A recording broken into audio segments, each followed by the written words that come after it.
Rise and shine mga ka-RSP, alamin natin ang suwerteng araw sa libreng pa-feng shui at horoscope mula kay Master Hans Kua.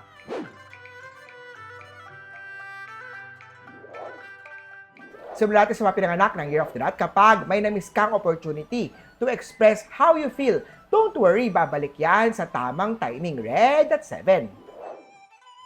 Kaya oksaman tayo mahusay ang diskarte mo sa pagresolba ng problema. Kaya huwag matakot na mag-suggest ng bagong ideya. Beige at 3. Kay Tiger naman tayo maaaring may padating na income mula sa side hustle o extra job.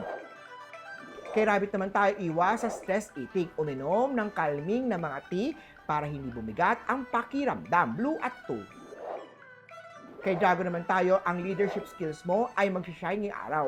Baka ikaw ang ilapit sa kliyente o VIP. Gold at 6.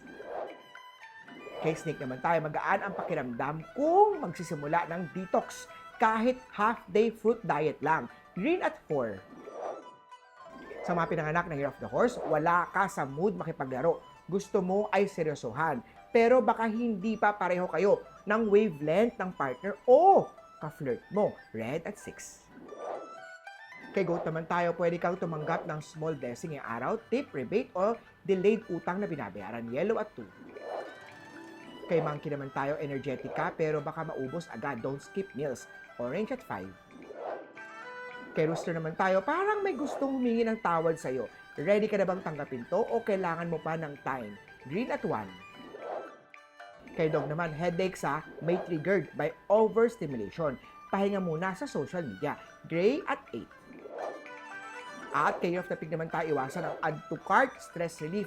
Baka mas lalo kang ma-stress sa bill. Pink at 9.